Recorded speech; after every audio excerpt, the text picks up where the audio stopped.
Hello and welcome to Oldie but a Goodie. This is the show where we discuss the fine intricacies of the greatest sort of music, classical music. My name is Sandro. I am joined by Zachary. Yeah, Zachary E. Esquire. Yes, It's lovely to be here. We're here in the studio as always, and today we're going to be talking about the life of a very famous musician. Are we talking about Michael Jackson, perhaps? I do love the pop and locks, you understand. Oh, you know what? I do consider myself a bit of a smooth criminal, but no, Michael Jackson today. We're going to be talking about something a little bit more old. Old, like my wife, because I'm old and making fun of my wife is very funny.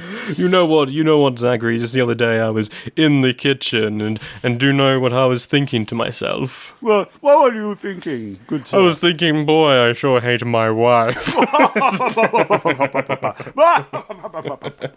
But yes, moving on to this artist. What old is it?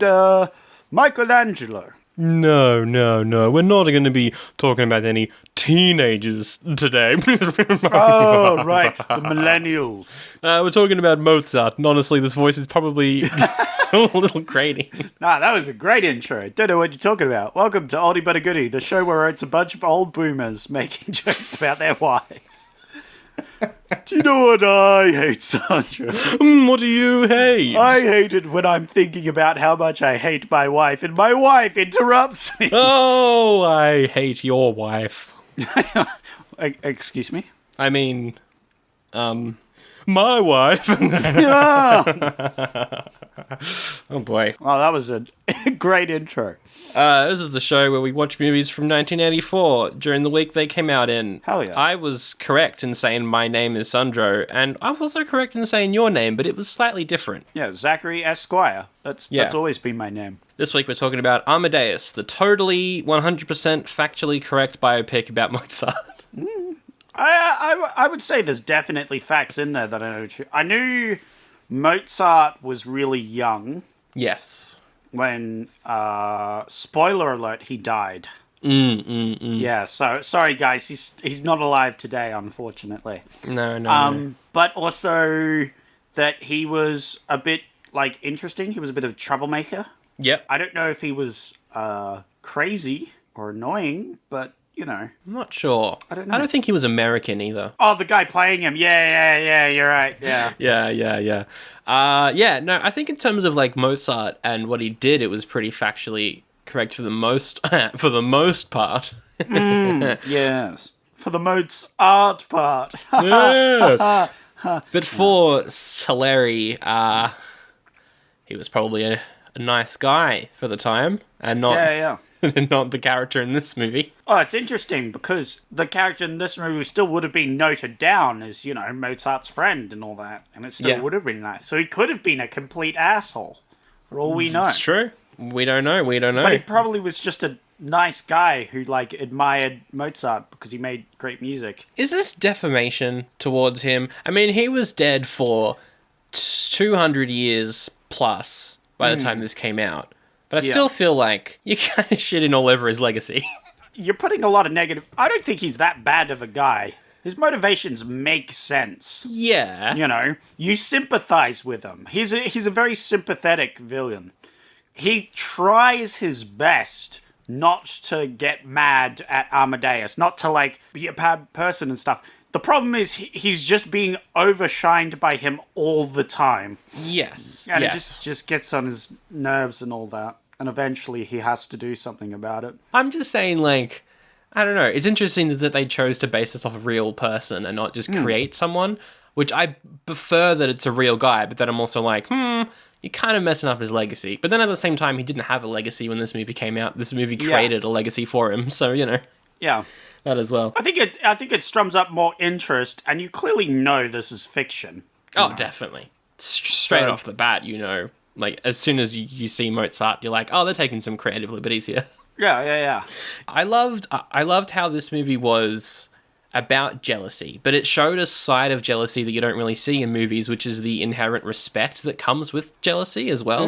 Like, that was really, really well done in this. Oh, Like, yeah. there are scenes where Salieri is like, you are great, and you can actually see that he believes that. Like, it's amazing. He goes to every single one of Mozart's things because he knows he will see. Like, he has enough talent to appreciate his talent. Yeah, exactly. But not more than that.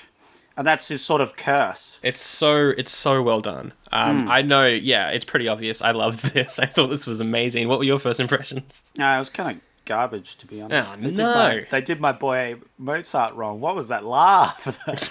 It's great. It's great. No. It was a great film. Yeah. I loved it. I thought the music was particularly good. I don't know about you. Something about the music. I feel like it really went well with the movie. Yeah, it kind of Like their choice of music. What did you think? I think it could have done with some techno. Yeah. He just, at one point during one of the parties, he gets the piano, but he sticks like a metal rod in it, and then it just starts going, you know. Yeah. Hell yeah. He starts mixing it up. Just turns into like Electric Dreams halfway through. Oh, hell yeah. Yeah, but this was a good one. I'm very glad I got to see it. Also, I think I've seen bits and pieces of it before, actually. Like, I was watching this and going, oh yeah, I'm familiar with the narration element of it. I've seen stuff from this before. Maybe in just clips, but I don't know. I've definitely seen elements of this movie before. But this was one of two other options this week. Yeah, so you had another option, which was called A Soldier's Story, which is about an African-American officer who is sent to investigate the murder of a sergeant in Louisiana near the end of World War II. And apparently that was also a really good choice. Yeah, that movie also looks really good. I want to check it out. Slight spoilers for later, but this movie was nominated for Best Picture at the Oscars, and so was A Soldier's Story. They were both nominated, and they both came out during the same week, so I think they're both good ones to check out. But, I mean, look, Amadeus is considered one of the best films of all time, so we kind of had to do it. That's fair. That's very fair. So, it is based off a renowned play from 1979, written by Peter Shaffer, who also wrote this movie as well. Oh, really? He wrote the play and the movie. The play itself was so popular. Yeah, no, that's impressive. That he not only wrote the play, but also wrote this movie. Yeah, definitely, yeah. And it's the screenplay for this movie's fantastic. He did a great job. He's written quite a few plays before. One of them is Equus with two U's, spelt Equus. It's about this psychologist who is like working with this guy who has a religious fascination with horses, and it sounds very funny. That does sound very funny. Also, what does religious fascination with horses even mean? Does he worship horses? Maybe, I'm not sure. But to give you an idea, right, many great actors have played the main role, like Anthony Hopkins or Leonard Nimoy, Spock himself. But there was a bit of controversy, 2009, because a 17-year-old Daniel Radcliffe was cast and he had to get naked on stage for the part. Ooh. So I think that's the sort of religious fascination, is a little bit naughty. I've been feeling right. So that's great. Oh, yeah. I've seen that picture before. yeah, I know exactly. what it is, because it's the picture of him naked next to a horse. Yeah, it's that one. I've seen that picture before. I didn't realize that came from a flick about a guy who worships horses. I want to watch like a movie or a recording of this play because it sounds very funny. Yeah, no, that does sound hilarious. Dude, Daniel Radcliffe's been doing some rad stuff, I think.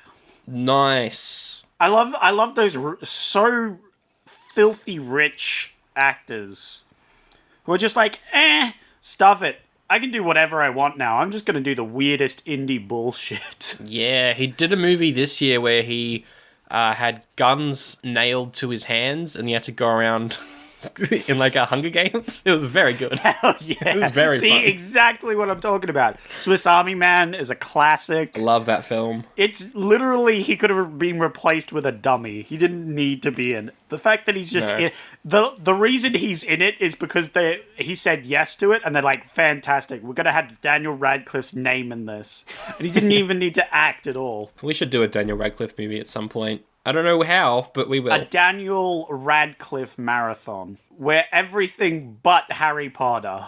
Ah, the good stuff. Yes. Got him. Correct. Nah, Harry Potter films are good. It's the books that are bad. Got him again. But they got better once the author changed things outside. Exactly. The knowledge that comes from her Twitter before she became a transphobe was excellent. No, knowing that wizards shat themselves. I always forget that she revealed that. That's her. That's my one of my favorite facts of all time. Wizards just shat themselves where they were standing. That's canon in those books. If you allow the fact of an author to like change something outside of a book. Yeah. Because a lot of people say that's not canon. No. All the stuff she keeps adding. I think the majority of stuff that she adds isn't, but that fact in particular, yes, it improves my enjoyment greatly. It's like, they just shat themselves. Ronald, what are you doing? I'm shitting myself right now. Anyway, back to Amadeus. Yeah, we should really talk about it, seeing as we're probably going to be here for the next hour and a half. This is a very long movie. The director is Milos Forman. He made this 9 years after One Flew Over the Cuckoo's Nest, which is a perfect movie, in my opinion. I love that movie. Oh, yeah. And I love this one as well. Is this a perfect movie? I don't know. Wait until the end. But he's a great director. He did that. He also directed Man on the Moon, which is the film that drove Jim Carrey crazy during the late 90s. So, wow. Yeah, he's a great director. Wait, so Jim Carrey went crazy, or did he, like, figuratively went crazy? He went for, like, method acting for the character role, and then lost himself in the method acting. Oh, no. Yeah, it's just not good. There you go. The cast is massive, so I'm just going to speed through these. F. Murray Abraham plays Antonio Salieri. He is also in Scarface. He's in Star Trek Insurrection. He's in Grand Budapest Hotel. Most recently, he's in a TV show called Mythic Quest, which is like a workplace comedy about making an MMO or something.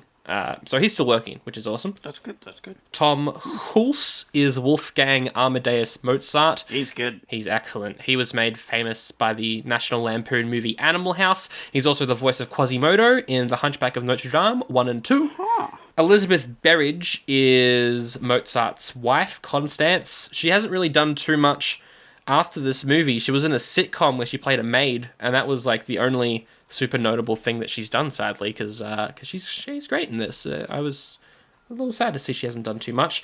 There's also Mozart's father, Leopold, is played by Roy Dotrice, who actually played Charles Dickens in the 70s. He's also the guy that reads the Song of Ice and Fire audiobooks. I should listen to those at one point.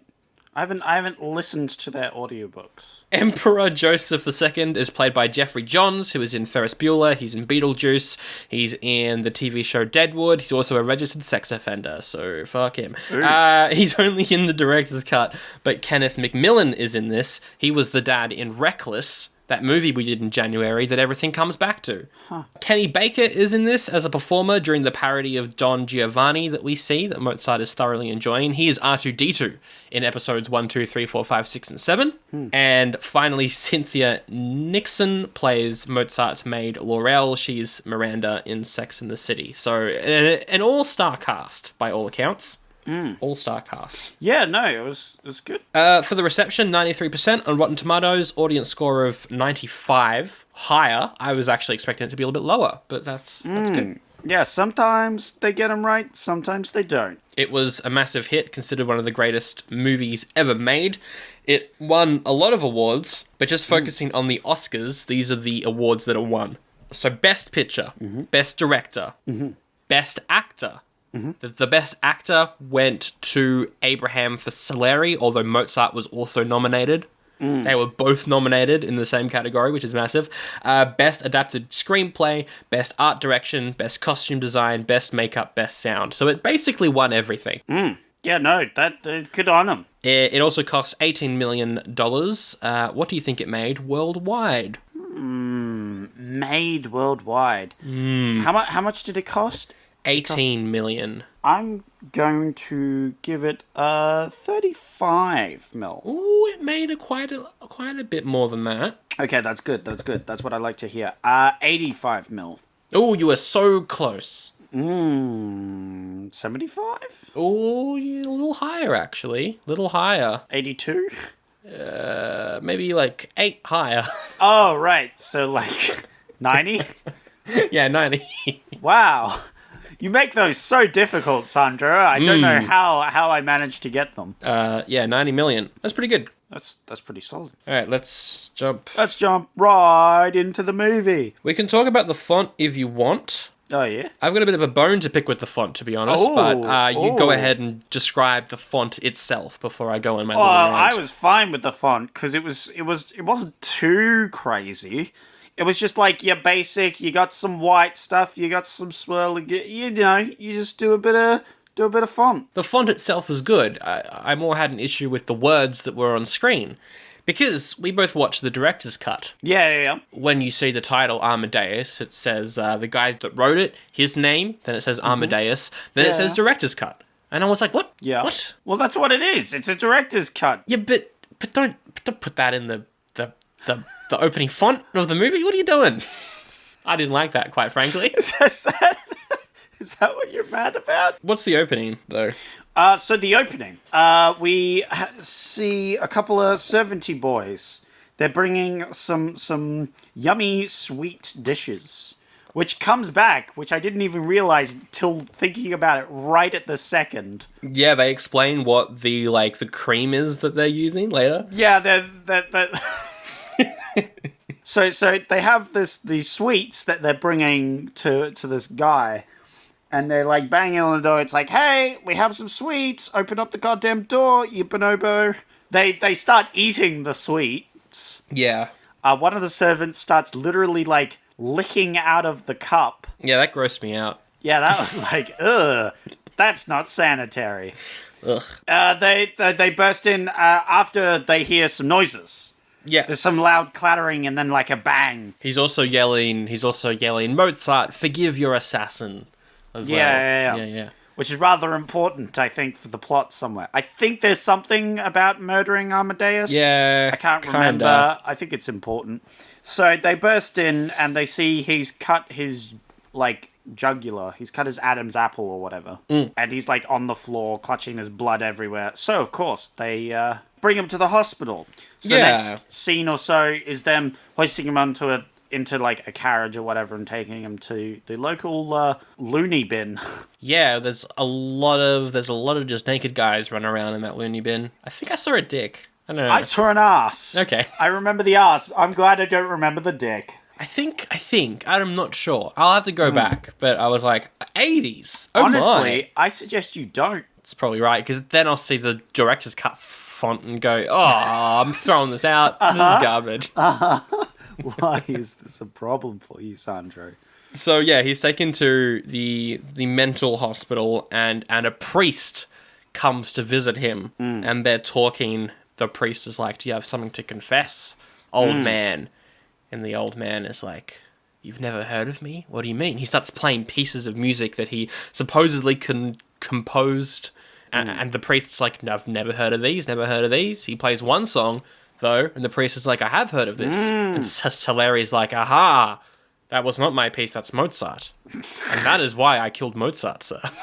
Yep. So then he just bursts into his life story. Well, the priest is like, "Hey, do you want forgiveness from God?" And he's like, "God? Let me tell you something about that God man you know." Mamma mia.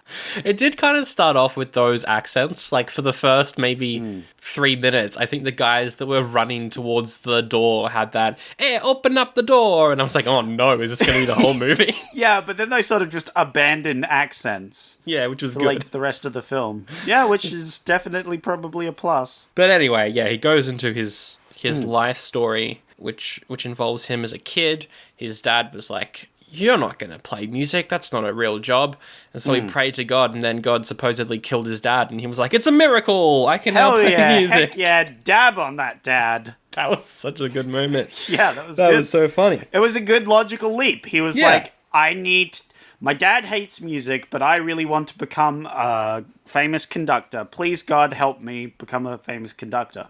And so, Dad immediately goes and carks it. And he's like, "Thanks, God, for murdering my dad." This is why he might have ended up in the loony bin, actually. Funnily enough, thinking about it. Maybe, yeah. He might have been actually crazy. So he's working as a court composer for the emperor in Vienna, I believe. And it's all going good, it's all going great, but then he hears that Mozart's gonna come and play a little show at the palace. Show. Ooh, I do love me a bit of the shows. Yeah. The entertainments.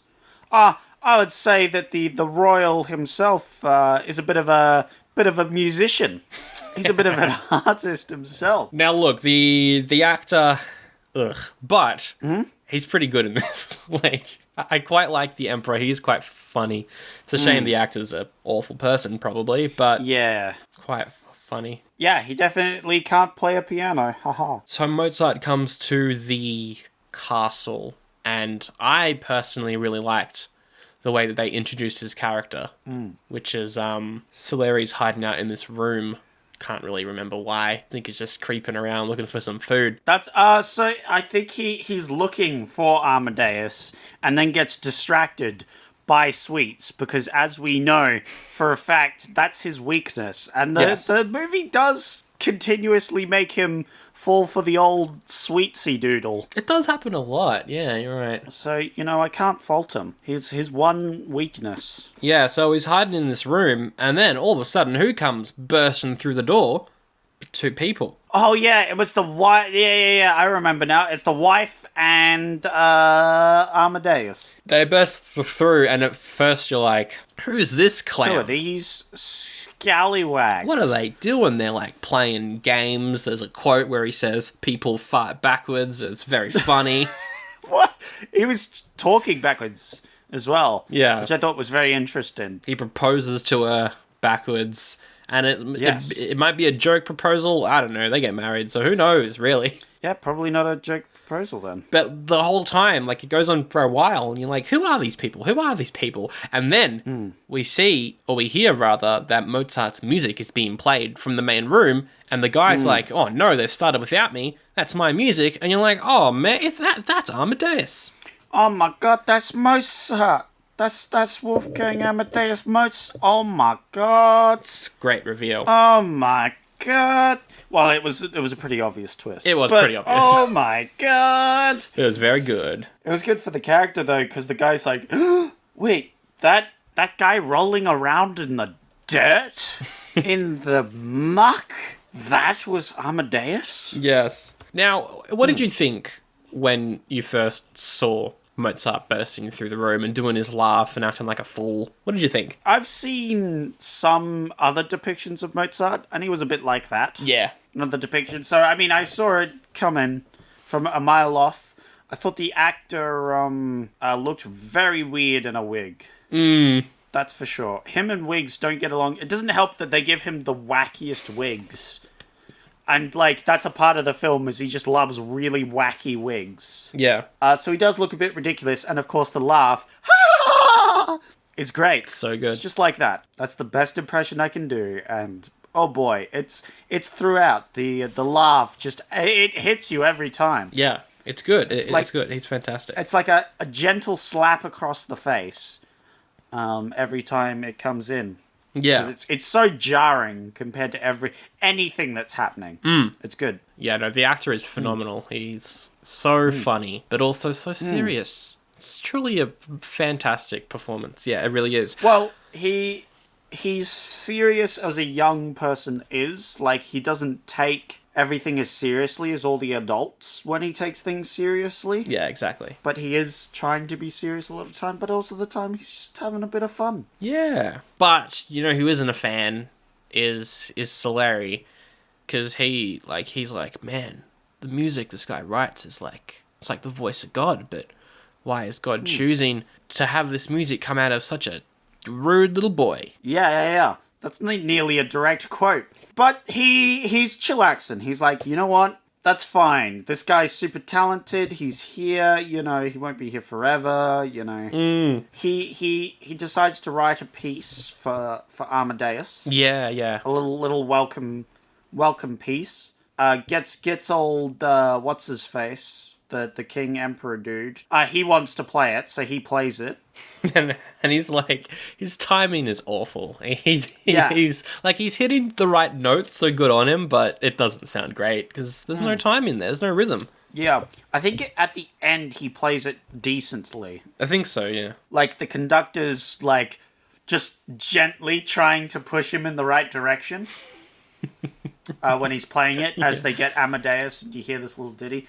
Amadeus comes in, he's like, "Hey, what up, Royals? It's your boy, Amadeus, dab, dab." And then they're like, yes, Amadeus, genius boy, do you like this little ditty that the conductor made for you?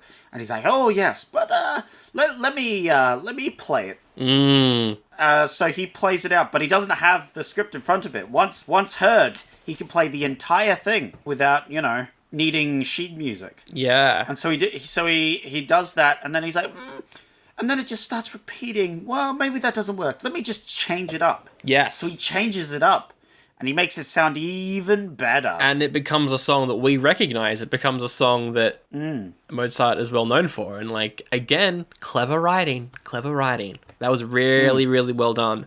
So the Emperor has a plan to basically say, "Hey, Mozart, how about we pay you money and you write us an opera in German," which is never done before, because German's just not the language you write operas in. And so Mozart's like, "All right, sure, I'll do that. I'll write a very charming, a very virtuous, full of German morals opera about a Turkish harem." And the Emperor's like, What the bloody heck are you doing?"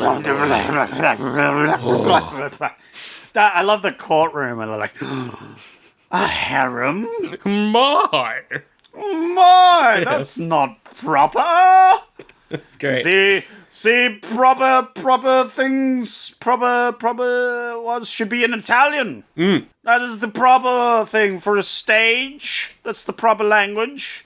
And none of this irresponsible nonsense. You've got to have proper plays. Yes. And proper operas. Because they're having this whole argument about what language it should be in. There's a couple of Italian guys. They're like, Italian, obviously. Yeah. And then you got the Germans. They're like, German? We haven't had a good German play. And then Mozart's like, "Hey, yeah, I'll do some German. How about some Turkish? Could do some Turkish, And they're like, what is happening here? And he's like, "Nah, let's do German. German's good." And they're like, "Cool, German. All right." All right, we're doing a German one. We're then introduced to Madame Cavalieri, who is an opera singer. Pretty good opera singer as well. There's a quote where she's doing scales. I think, like, Mozart has written a piece for her in this opera, and she's doing scales like that, but just over and over and over again. And there's a quote where someone's like, 10 minutes of ghastly scales whizzing up and down like Ryan's in a playground, which I thought was very good. That's a good line. That is a good line. Yeah, no, so the opera singer's like, what's the main bad guy? What's he called? Oh, Salieri. Well, he's not a bad guy. No. I feel like he's the anti-antagonist. He's the antagonist, but he's also the anti-antagonist, because Mozart's the antagonist, but he's also not the antagonist. You see what I mean? Yeah, they're just two guys. It's a story with nuance. Yeah, like, he does a bad thing, and he does several bad things, but in the end... He does quite a few, yeah. He, like, helps Mozart as well. Kinda. He, like, helps him a bit. Exactly. He does hate him. So, like, I feel like he does him pretty solid for hating his guts. He hates him, but he also respects him. Yes. And you know what? That makes for a compelling character. Exactly. Because he felt real. You didn't feel like, I'm the bad guy. I'm going to do bad things. Hey, I'm gonna blow up a hospital. Bad. What are you doing, Salieri? Stop blowing up hospitals. Oh, the button's not working. Oh no, it's Boom. Mozart. He's punched me in the face, and now I'm arrested. What is this? Yep. What weird movie is this? Wait, what movie is this? I was doing Joker exploding a hospital. Yeah, that's what I was doing as well. And like Mozart was Batman, and just punched him. Oh, right. I was like, this is weird. So what's wrong with Joker, huh, Sandro? It's a bad guy. Oh, but he is a bad... Yeah, you know what? I have to agree with you. Joker's probably a bad guy. He's pretty awful. I mean, he kills a lot of people. But see it from his perspective. He's just making everything balanced, as it should be. Perfectly balanced. He Thanos'd before Thanos was a thing. He even burned money. He's helping the economy, raising the dollar. He did do that. He slammed some guy's face into a pen. He's helping out the pen industry. Not that guy's face industry, though. No, but that guy was awful, probably. He was... Yeah, we don't know. But most likely, he was hanging out with bad people. Yeah. Definitely. Anyway, no more tangents. This is only really in the director's cut, but Salieri's got a bit of a crash on this opera singer as well. Oh, really? Was that only in the director's cut? Yeah, the whole thing where he's like, I promised my chastity to God, that's all only in the director's cut. So Really? Interesting. basically, the director's cut just adds all the rude stuff. All that naughty stuff. It's good. Watch the director's cut. Yeah, it's the better version. But it's unfortunate because he saves himself for this lady, and he's like, this lady, I love this lady, and then Amadeus gets on pretty well with her, you know. Yeah, and Salieri's like, oh no, what's going on here? And he suspects that they might have had some sort of shenanigans together. Exactly. Some sort of sex. What? Wow, it's a blunt way to put it. Yeah. But that's what he says. So we got to the opening night of this opera. I love this. The king's there and comes up afterwards to talk to Mozart and is like, that was good. Few too many notes though. Quite a lot of notes. Maybe cut some notes out. That's a thing he does. Like, more than once as well. Oh, it's good. It's good. There's only so many notes in a play or something. What? What? I don't know what. It's strange. But of course, what is the name of that guy? I keep forgetting it. Oh, Salieri. He's really one of the only people who actually appreciates just how good Mozart really is. Yeah. And he's like, this is the best thing, just like ever. We should talk about this for a second. My favorite was the play with his dad. Yeah, Don Giovanni. Yeah. Him as the, like, juggernaut that was stomping down the things and it went bang, bang. That's definitely my favorite in this movie. Yeah, that opera, which is called Don Giovanni, like, is amazing. And just watching that piece, I was like, imagine being there in that room, seeing this for the first time. Like, whoa, it would have blown you away. Yeah, it was powerful. So they're talking to the emperor after the show, and the woman that we saw Mozart with at the start of the movie, she bursts onto stage and is like, you proposed, let's get married. And Mozart's like, oh, okay. But then his dad's like, no, don't get married. Wait till I get there. Don't. And then he gets married. Yeah. And then they get married. Also, Salieri realizes that the opera singer and Mozart probably were together, and he's like, grr, I'm gonna kill you, Mozart. So that's where that kind of starts. Oh, no. I would never kill Mozart because I'm a good person. Everything's fine. Don't worry about the next, like, half an hour or so. Because then he gets all murder. Yeah. Don't worry about, actually, the start of his movie when he admits that he killed Mozart. Yeah, don't worry about that. That's not important. Yeah. I really liked this section of the movie. The Princess Elizabeth is in town, and the Emperor wants to find a teacher for the princess, and is auditioning certain musicians around Vienna, and because Mozart is married and he is living here in Vienna now, everyone's like, Mozart, go and audition. But Mozart's like, I'm not going to audition, that's not what I do. I don't stoop down to that level. No, none of that. But his wife is like, we need money, man. We need money to, live, eat. We're going to have a kid in the next 5 to 10 years, probably. In the next, 15 minutes of this movie. Yeah. We're going to need some food real scat. I'm not entirely sure how many years this movie takes place over, but we are going to have a kid during the time of this movie. I think it goes over the course of a couple of years, but like these first act and stuff goes over a few months, you know? Yeah, I mean... Although we do see the child, like, it's clearly 5 years old at one point. At the end, yeah. So clearly this goes over, like, a long period. It must be a while. But no one ages, but that's just because it's the old days. No one aged back then. No one aged, ever. Never ever. It's only recently that people started aging, which is a real bummer for a lot of them. And every now and then we got some glitches in the Matrix, you know, some Tom Cruises or Keanu Reeves, if you will, who never age. Well, yeah, who never age. Well, they're like what used to happen, you know? Yeah. See, what happened was most people just died of, you know, malaria or eating coal fumes. Yeah. But then we got all these health and safety standards. And now everybody's living till they get old. It's awful. It's terrible stuff. Should have been like Mozart. Died at like 26 or whatever. Eat some mercury and die in bed. Hell yeah. Be like Mozart. Be like Mozart. So the wife is like, we need money, I'm going to sneakily go and audition. And she does, and Salieri is so blown away by the sheet music that she brings over that he's crying. He's like, "Oh man, this is phenomenal stuff." Yeah, because they're all originals. They're not even like things he normally writes down, because he only really writes things down once. Yeah. So they're all originals, all never heard before, and he's reading it all, and he's like, "This is the best. Oh my god."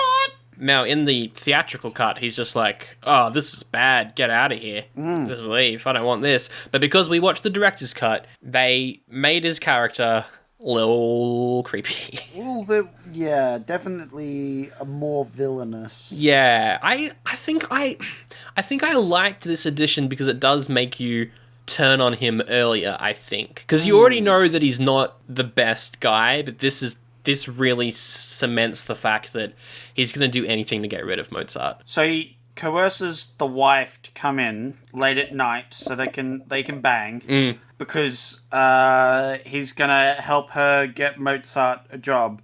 But then she comes in late at night and then he kicks her out. Yeah, well, he kicks her out after she's taken everything off as well. Yeah. So the servant can see that she's gotten naked. Yeah. It's like cause a bit of controversy, that sort of thing. Just humiliates her, which is an awful thing to do, mate. What are you doing? Yeah, it was a very, very cruel thing. I really liked the audio editing for this sequence, because while it's happening, the music is like really daunting, and you can tell that he's like, "Oh no, what am I doing? I did not expect this to happen. Get out." Yeah. I thought that was clever, and it does add that sense of like, he doesn't really want to be doing this, but he's also so jealous that he kind of has to do it. Like, it's really interesting. The inner monologue, you don't hear it in terms of words, you hear it in terms of the score, and I think that is just expertly done. And that's what I'm saying. He's a very sympathetic villain because he doesn't want to be a bad guy. He's not forced, but it's like because of his just like increasing madness. He's just driven to this craziness. I think this is also where he burns his cross. At this point, he's starting to lose it. He's getting mad at his beliefs and that sort of stuff. Yeah. He's no longer believing. This is also funny, and I think that this is also only in the director's cut. Like no one wants to hire Mozart because Salieri is now spreading rumors around that he's a bit of a fiend. Yeah. He's spreading a lot of rumors that he's like, you know, a bit of a bad person. Yeah, and the only people that hire him are this family who want Mozart to teach their daughter, and so he goes over to go and teach the daughter. Except there's all these dogs in the house, and when he starts to play the piano, the dogs go nuts. And look, I've got a dog, I've got a piano, dogs do this, and this scene perfectly captured just the annoyingness of that. Yep. It's such a funny scene. Yeah. But there's so many dogs. Why do they have so many dogs? They don't have one or two. They have like 15 dogs. Yeah. They're all running around. They're all barking. They're all doing things. And he's like, what the absolute bollocks is happening here? I'm getting out. And, like, he storms out, but not before taking the bottle of wine with him as well. Yes. He's like, I'm taking this. And now I'm leaving. It's very good. Hell yeah. He returns home. His father is there. I love the father. Great actor. Great performance. I was like, hey, yo, what are you doing, you big dum-dum? The father also has, like, this massive, like, vampire coat. And it's like, give me a hug. And, like, he opens up his arms. And it's like... It's so sinister. Yeah. Weirdly, though. Yeah, his dad's kind of a bit of a dick. Kinda. He's got a bit of a dad complex. He like, does. Trying to please his dad, because his dad's like, you're not good enough. You gotta be the best. He tries to impress his dad by going to this party, this, like, masquerade party, where he wears this giant, like, unicorn mask. Yes. It looks like something you would buy today. You know, those rubber masks? Yeah. But made, like, of actual horse? I don't know. I'm not sure. It was a horse mask, anyway. Horse mask. It looked very uncomfortable, but I would 100% get one and wear it to your birthday party. Hell yeah. I would wear it as well. To my own birthday party. And this is where we see the dad with his, like, double-sided mask and cloak that is important later on. Yeah, that's his usual get-up for going out and partying. Is the classic, you know, black mask with a face on the back. Face at the front, face on the back. You know, party at the front, party at the back. Party at the back. Double party, double the fun. Oh, is this also the scene where someone asks him to do an impersonation of Salieri, and he does? And he does one which is like, I'm angry. Ooh, I'm going to do a big fart. Yes. Salieri's like, I'm going to kill him. Yeah, he's there in the background, and just once again, he's like, oh no, this guy's dead. I am going to murder this person. So at this point, Salieri, he hires a maid to go to Mozart's house.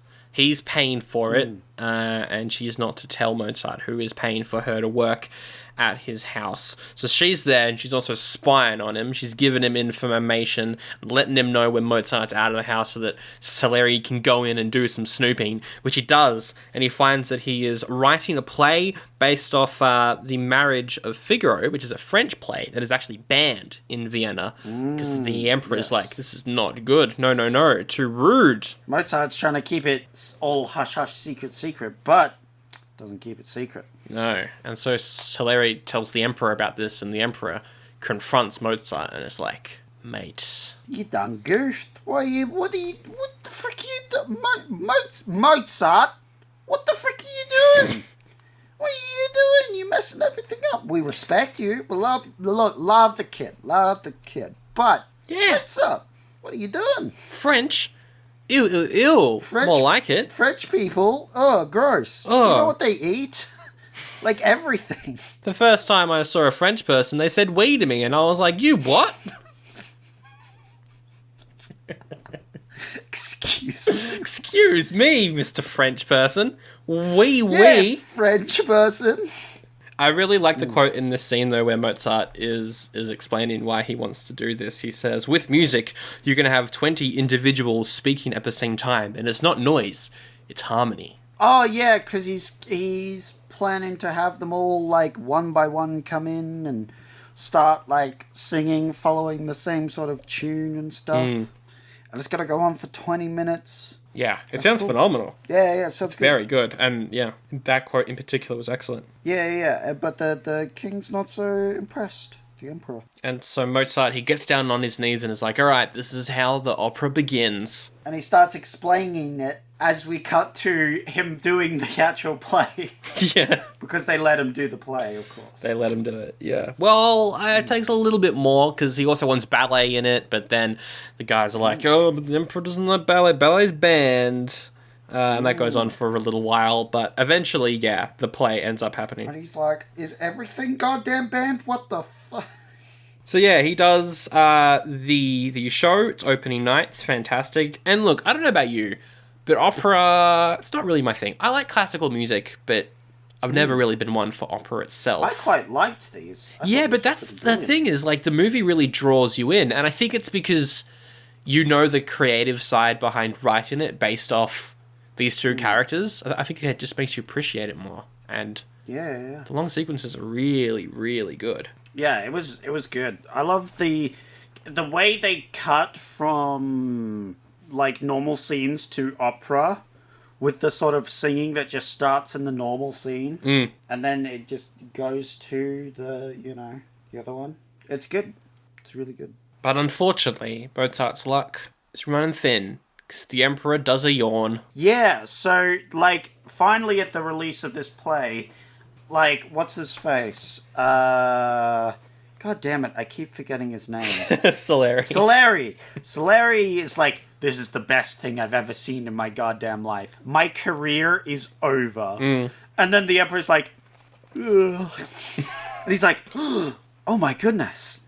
The Emperor didn't like it. Hell yeah. I'm back in business, boys. So the fact that the Emperor yawned means that they only put on 9 performances of this opera. Because he becomes way less popular, because the Emperor didn't Because like the Emperor did a bit of a yawn. The Emperor's yawning, we're yawning. You know how it is. The Emperor was probably just real tired, a whole day of making laws. Banning dances. Yeah. Forbidding plays, it's exhausting stuff. Yeah, he was just probably like, man, this is a 4-hour opera. And I'm loving it. But, I'm loving it. Sponsored by McDonald's. You know what I mean? Like, last year, Avengers Endgame, I thought it was great, but it was also, 4 hours long. I'm sure I yawned at some point during that movie. Oh, yeah, a bit of a snooze fest, to be honest. What happens after this? Oh, yeah, the dad's dead. Yeah, the dad carks it. He's like, oh, wait, I'm dead. And dies. But also Mozart's child is born as well. So it's like, good news, bad news. Yeah. And that's when you get, the best of the best. Well, a very powerful scene where you see the play he makes with his dad in there. Yeah. And it was, super powerful because you see this, giant juggernaut and the drums, bang every time he, steps down. It was really cool. But this gives what's his name? Because I keep forgetting his god. I should write it down. I'll put it in the Skype chat. Oh my god, I keep forgetting it. It goes every time I say it, and then it's just gone. Yeah, there it is, Salieri. Salieri. I just got to do the Italian accent. Yeah. Got to do the Salieri. He's like, Ayo. I can see though that clearly the death of his father haunts him. Yeah. Wow, that gives me a sneaky deaky idea. How to cut up this boy? How to kill him? Get him dead. Yeah. He figures it out. I also really like the moment just before this where he's saying, "I made sure that play was only played 5 times, but in secret, I went every 5 times." It's like, it's good. Yeah, because he's against Mozart the entire time, but he loves his stuff. He can't get enough of it. It's so good. It's so good. It's like, here's my analogy. I'm going to stretch on this. It's like a dessert maker. What? Who makes desserts. Yeah, okay. Yep. But there's this new company that's run by a young kid who makes these other desserts. And oh man, he loves those desserts. But he hates them. They taste the best. Which is why he tries to get all these laws and other things. It's like banning, I don't know, milk or something. Banning milk? This is the analogy, Sandro. Okay, sure. Look, you've lost me, but the listeners might still be on board, so I'm just gonna shut up. Like banning ballet. What's the point in that? The ballet is the work of the devil, though, isn't it? Not milk, though. Yeah, so is milk. If it's like a dessert, you ban the sugar, because sugar's probably more evil than milk, but alright. Look, it's your analogy. Yeah, just but go how with do you it. make desserts without sugar? Well, exactly, that's it. That's the quandary. But that's what I'm saying. Like, the other guy still has to make desserts. You can still make a dessert without milk. A pretzel's a dessert. A giant pretzel's a bit of a dessert, and there's no sugar in that pretzel. That's not a dessert. Oh, that's a savoury. I love having myself a lovely dessert pretzel, though. Do you? Yeah. Have you had pretzels as dessert? It's good stuff. You're freaking weird. I'm gonna ban pretzels. Oh no! And that was my cunning plan. But oh boy, those pretzels were so good. I couldn't get enough of them, but I had to get them banned because they were better than my pretzels. Okay, now it's a pretzel analogy. Hell yeah. It's an adaptive analogy, you see. Right. It's a story that goes without even saying, you know? Right. And that's his thing. It's a good... I love him. I love good old Salieri. It's sort of like it's sort of like the podcast wars, you know. We're both massive fans of the show 99 from 99, but we hate them and we got to kill them. Oh, we hate them. We got to get them banned. We're going to ban reviewing movies. That way, if we can't be the best, no one can be the best. No one. Anyway, moving on. No more tangents. Not a single tangent. Yeah, what's Salieri's plan to kill Mozart? So, it's a very simple plan, and he says it himself. It's a very simple plan. What he's going to do is he's dress up in his father's get up, because he had a very distinct... You got to get that big old vampire cape. Yeah. That's step one. Step two, get the double-faced mask, the one that looks forward and backward. Then you're his dad. Or at least like a spirit of his dad. Something. Mozart's freaking crazy, so he won't know the difference. No, at this point, Mozart's a bit of a drunk, yeah, because his dad's dead and he's depressed and he's just drinking a lot. He's eating mercury for some reason. I don't know what he's doing. Because that's what the doctors say. Oh, that's right. It's the 1700s. Yeah, literally, doctors are like, hey, you're feeling down? Try some mercury. Yummy. They're mercury pretzels. That's why we've got to ban the pretzels. Yeah, exactly. Yeah. Ban the pretzels, not the mercury. Come on, guys. Yeah. It's clearly the pretzels that are doing harm. You see, that's really a problem in itself because, like, if he just hadn't been mercury poisoned, he wouldn't have even died. Because here's the plan. I'll quickly say it. His plan is to then, with his dressed up as his dad, he hires him to make this music. And he's constantly egging him on to make this music for his dead father. Yeah, a requiem mass, I think it's called. Yeah, like funeral music. Yeah. Secretly, he's going to use that music against him. Like, when he dies, he's going to play that as his own music. Yes. And that's his plan. That's it. And so the thing is, at this point, like, he is egging Mozart on, but part of me thinks that probably Mozart would have just died anyway without him showing up, because he already was off the deep end at this point. He already was drinking. Remember, this takes over like 5 years. That's also true, yes. So it takes a while for this to go through, I think, and I think he does cause his death eventually because he's not getting enough sleep. Yeah. Because he's up every night. Yeah, he does. He does do that right at the end, definitely. Just what I'm saying, Mozart would have probably died anyway. Either of old age, but, you know. Would have been completely bonkers, old age, but, you know. Yeah, like, this definitely made him die earlier, but yes. He's slowly writing this Requiem Mass. He also heads off to this... not so fancy, in fact, rather silly theatre. And he sees an opera that's parodying his operas. It's kind of like a joke on it, where there's like a horse busts through the backdrop mocking instead. His one? I thought that was just a play, like that was just a place where plays were... One of them says Don Giovanni at some point, which is the name of the play where the guy, where like his dad broke through the backdrop. So I think it is meant to be... But also, it's original enough that they can get away with it. Yeah, I think... Yeah. Okay, they were making fun. I think he knew the guy, so he thought it was very funny. But yeah, the guy that runs that theatre asks Mozart to join them on this show to write some perhaps silly operas that can be performed. And that's when he goes off and he writes The Magic Flute, which is a rather silly opera that Mozart did, but right before his death. So he's writing that, but he's also just really drunk the whole time. Yes, he's super drunk, and the thing is, he's really not concentrating on that. He's trying to get whatchamacallit done, the Requiem Mass. He's obsessing over it. He's constantly doing this, and like at one point. He stays up all night, and his wife is like, "I'll stay with you," but then he goes and he leaves the house after his wife falls asleep. He goes to give the other guy the script for it. I think so. He comes back. I think he has money as well, right? Yeah, he gets paid. He gets a paid. Bit for he comes back with money, and she's already left. She's left. She's taken the kid. Leaves the place, and he's like, "Oh boy, gonna go eat some mercury. Gotta go snort some mercury, just like the doctor said." Yep, that's the cure for everything. Cure for everything. Ah, no, that's smoke up the bum. Oh, that's right. That's right. That's a classic cure for everything. Just up the bum. Maybe mercury up the bum. Let it dissolve in there. Oh no, I've got bum cancer. What am I going to do now? I'm going to go snort some mercury through my ears. That'll fix it. Snort through your... Oh, I don't even want to know at this point. Yeah. Don't put mercury anywhere near your body, everyone. Unless it's in your belly button. That's fine. No, son, no. Oh no, I've been doing this for years. No wonder you're going crazy. Oh no. No wonder you're eating pretzels for dessert. The Melbourne doctors have been lying to me. That's why I shouldn't have gone to that guy without a license. He was cheap, but...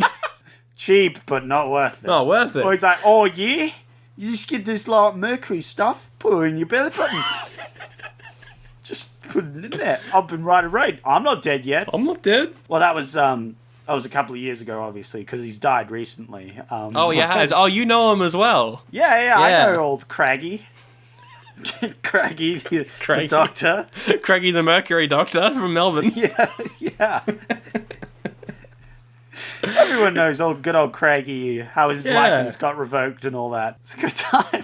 When you see Mozart, he's conducting the magic flute, and I love this scene because it's like he's like drunk conducting, and the acting's phenomenal because like he's acting drunk, but he's also acting in pain, and he's also conducting them. Yeah, the acting's phenomenal. You know, like the first hour and a half, it's quite a comedic performance, and then it just turns into this, and it's like this guy's fantastic. Yeah.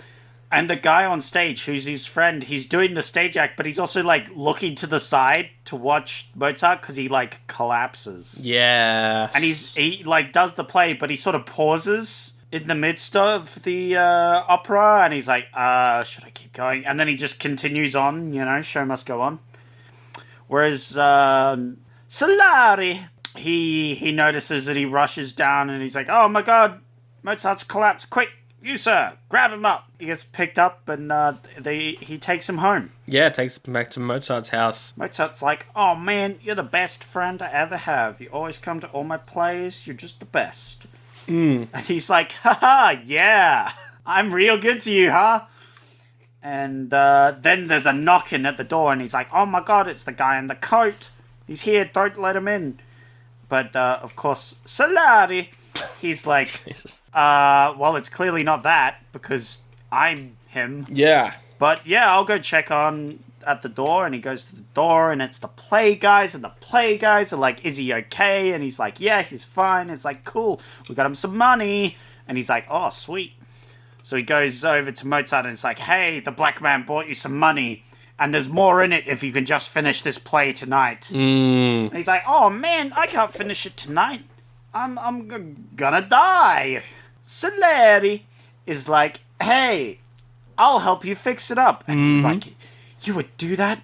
So we have this great scene near the end here where they're like making this giant epic score. I love the characters. Those two characters can always visualize the music. Yeah. So that's the two things we see in these characters, that they can both do that. Like, they're on that wavelength. Like, the conductor's just on that wavelength, whereas obviously Mozart's got the super talent, he can make all the things, but the conductor, Salieri, has the ability to visualize the music when he reads it and stuff. And so in the scene, we see both of them doing it, where they both visualize this music, and the music, like, fades in and out as they're talking about it. Like, Mozart's like... And at the drums here, they go gaboom, gaboom, and like we hear in the background the drums then playing. Yeah. And then he's like, oh yes, and then the beat continues on. It goes da da da da da da da da da da da da da, and like we hear in the background da da da da, like as he does it. And that's probably the best bit of this movie. I love it when they did the sort of visualizing thing. Yeah, that ending was marvelous. It goes on for a while as well. I also like when Salieri's like, you're going too fast, you go too fast, and he's like trying to catch up with the notes and everything. It's so good. Yeah, it's good. And then he's like, oh, I get it. Yeah. Oh, it was really good. And it made me very sad that they didn't become bestie friends. I mean, in real life, they were probably pretty cool. Probably, but then the morning comes and Mozart's like, let's take a break. I need to have a sleep. and he's about to go to sleep. But then the wife and the son are back. Yeah, They're back in. They're back. Everything's great. But she's like, hey, you're the guy who tried to freaking bang me. Get out. Yeah. And then he's like, nah, you gotta get Mozart. Mozart's the only one who could tell me what to do. And then she's like, hey, Mozart, tell him to leave. And he's dead. Yep. And they take his body, they dump it in a heap with other bodies, and that's the end of that. Yeah. Very unceremonious. Yeah. And that ends here, Salieri telling the story of how he murdered Mozart. And he says to the priest, he's like, see, I am the patron saint of mediocrity. You see, God may have abandoned me, but mediocrity is not. And, you know, he's led out the hall for his daily sweets, because of course he loves sweets. And he forgives his people, all the mediocrities in the world. Yes. It's great. And that is Amadeus. Yeah, a long one. We may have, rushed through it, but it was really long. That's not the end, because it does, just right at the end, it ends with Mozart's laugh before the credits roll. Oh, yeah. Just out of nowhere. Yeah, I remember that. Oh, yeah. Why did they do that? I don't know. It was pretty They silly. were just trolling at the end there, I think. It was very good. But then it ends, it. and That was great. it's Amadeus. Now, yes, it is 3 hours long, but Whew. it felt much shorter than Warrior and the Sorceress. I don't know. How about you? That movie was a slog, but this one I was like, it's just breezing through. Just happy to sit here and watch this all play out. Definitely a long one. I thought it was a brilliant film. It was really good. It was really good. If it's a bad film and it's really long, oh man, that's really bad. But luckily it was a good film, so being really long was okay. Yeah. Too many notes, though. There were too many notes. Too many notes in my musicals. Don't like them. There's only so many scenes in a movie, you know. Now, we've got to rate it an oldie or a goodie. But to be honest, I'm thinking about it and I'm like, there's no negative points I can find. I'm kind of feeling like this might be on the same level as Ghostbusters. I think Ron Jeremy's in this one. Oh yeah. I think I missed him. I think Ron Jeremy, he plays the Mercury. Ron Jeremy's the Mercury. Yeah, well, no wonder he died ingesting. Yeah, That's a terrible rating system. it is a bad one, and honestly, I blame Rob. But Absolutely, but we're gonna stick with it. Yeah, I'll give it a very good. It's a good movie. I'll give it a. Where's Ron Jeremy? Out of Goodie. Where's Ron Jeremy Award, the third one this year, named after Ghostbusters for some reason. Absolutely. It just means if you're new to the podcast, the Where's Ron Jeremy Award is better than a Goodie. That's what that is. It's one of the best. Well, we haven't used it too many times. We've only used it 2 or 3. So the fact that we don't mention it, people will forget about it and will be like, what are we talking about? We really look. Last year, the Dead Dad Award made sense because all best movies have a dead dad. This one's got a dead dad in it. We should give this one the Dead Dad Award. Oh my god! Why aren't we giving this one that? I mean, I hate to bring it back, Sandro. Yeah, it was last year, but this is clearly a Dead Dad Award. This quite clearly is. It literally has a dead dad, and it deserves the Dead Dad Award. Or maybe we got to find something in the middle. Maybe this gets the Dead Ron Jeremy Award. Dead Mozart Award. All right, so it is a Where's Ron Jeremy Award and a Dead Dad Award. It's his best. It's just yeah, it's really good. It's one of the best ones. There were no sequels to this movie, and we like to do a segment where we pitch a sequel. Do you have any ideas for this one? Yeah, it's Mozart 2. He's back from the dead. No, okay. Night of the Living Mozart. Great. And it's just him, undead, but then he hears a play, and then he remembers himself. And so then he has to hide the fact that he's a zombie. Well, this is in the modern era, by the way. Yeah. And he comes up with all these new symphonies, but nobody's interested in symphonies and other things anymore. They're interested in rock and roll, baby! Rock and roll! And so he becomes a famous rock star who is also a zombie. Yeah. Yeah. All right. That's my movie pitch. Nice. That's so good. He goes on a road trip, and then eventually it ends up with someone discovering that he's a zombie. He's a zombie. Does he kill any people? Or is he just like a... No. Like... He does like eat only meat. Okay. And like flesh and stuff, but he doesn't murder. He just happens to be undead, and he's trying really hard to hide the fact, which is why he wears like big puffy wigs and like masks and stuff for rocking out. And at one point, his arm falls off, but everybody thinks it's just like a funny gag he did on stage. Little did they know that was his actual arm. Well, that sounds amazing. And he does like his classical music, but he does it as rock and roll. Wow, truly a piece of art. It's really bad. And you know what? They crack lots of jokes constantly. Oh no. He's like, man, I'm dead tired. That is awful. I think you're gravely mistaken. Nice. Is it the same actor, though? Because if so, that doesn't sound too bad. Yeah, sure. Why? I don't see why not. If he wants to play it, I doubt he will, but, you know. My idea is Amadeus 2, the Salieri redemption. Oh, yeah? Salieri's, he's in this hospital, and he's like, I'm gonna break out. So he gets a crew together, and together they plan a grand escape from the hospital. They're looking at... What do they use for security cameras back then? Nothing. Actually, it's a very easy escape, to be honest. It'd probably take like an hour. Well, there would be like a guard or something, you know? Yeah, they gotta knock the guard out. Yep. But they don't. They poison the guard's food with mercury. Hell yeah. They have to wait several years for it to take effect. It takes years. But eventually the guard dies and then they just escape. To be honest, two ideas that shouldn't be made. Yeah. Next segment. What segment might that be, Sandro? Can you think of it? One with a lot of raves. No. We're not having raves here, Sandro. We're having some nice classical. Oh.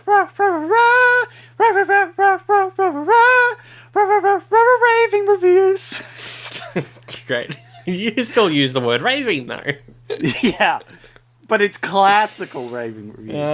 Welcome to Classical Reviews, the part of the show where I get some reviews from Rotten Tomatoes about this show. We're nearly done with it. I'm tired. Let's get on with this. Steve says, unwatchable and overacted. Oh boy, Steve's not a fan. No. Poor Steve. I got some real doozies for this week. I'm so excited. This film's got 95%, so it's just somehow you found all the negative ones. No, I wouldn't do that. I wouldn't sift through all of them just to find some real bad negative ones. That sounds like a 1 from me. That's real it's negative. 0.5. Oh, it's the most negative. The literal lowest. Damn. Alright, Paul though. Paul says, good, but an hour too long. Sure. Yep. That is something Paul would say. There's only so many notes in a musical. You know? Can't have too many. Yeah. Good. You know what? I'm going to go 3. Ooh, close. It's a 2.5. Oh, wow. Still more negative. All right. Yeah. Okay. Then we have someone who's unnamed. Doesn't even have a name. Says, would have been an okay film, but Mozart's stupid laugh in every scene ruined it for me. No, that's the best bit. And all I can say to that is, it's one of the best bits, though. Yep. That also sounds like a 2.5, but I think I'm going to go slightly lower and go for a 2. Oh, you saw through my bluff. It was a 2 out of 5. Yeah, got it. Not a 2.5. You got it right. Well done. Yeah. All right, Rob. Good old Robbo says, a great movie. I just wish it was not so fictionalized. But then it wouldn't be interesting. Yeah. Then it would just be a man. That was kind of the whole point of the film. Then it would just be 3 hours of watching a man slowly die from mercury poisoning. That's what Rob wanted to see, and he only saw fictional dying of mercury. Oh, dear. That sounds like a 3. It was a 3. Well wow. done. You're doing well so far. All right. I tell you, 1 second, I tell you what. Salieri may be the king of mediocrities, but there's a lot of mediocre reviews. All right, well, Amelia's not got a mediocre review. She, in fact, says, very one-sided. Disappointing. Is this a Trump tweet? Yes. Very one-sided, full stop. Disappointing. Full Thank stop. you, Amelia. Very cool. Probably like a 1.5. It was a 1. So close. All right. So close. All right. Muhammad says, question mark, question mark, question mark, question mark, question mark, space. Ooh. Question mark, question mark, question mark, question mark, question mark, space. Ooh. Question mark, question mark, question mark, question mark, question mark, question mark, question mark, space. Question mark, space. Question mark, question mark, space. Question mark,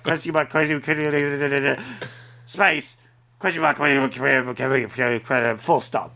That's a 0.5, isn't it? It's a 5 out of 5! Whoa! And finally, a completely different review I found by, I'm going to butcher this name, Yughi? Okay. Question mark, question mark, question mark, question mark. You gotta be kidding me. Question mark, question mark, question mark. Wait, it gets better. Question mark, space, question mark, space, explanation mark. Whoa! Boom. Well, that is definitely a 5 out of 5. It is a 5 out of 5. And I'm pretty sure it's just they were using characters that the website couldn't handle. I think that's what it is, yeah. The fact was, I found 2 of them in a row, pretty much. And I was like, well, I gotta get those in there. That is the episode. Thank you so much for listening, as always. If you want to help us out, the best way to do so is just tell a friend. Just be like, hey, friend, do you like classical movies about classical music? And your friend will be like, oh, only if there's a lot of notes.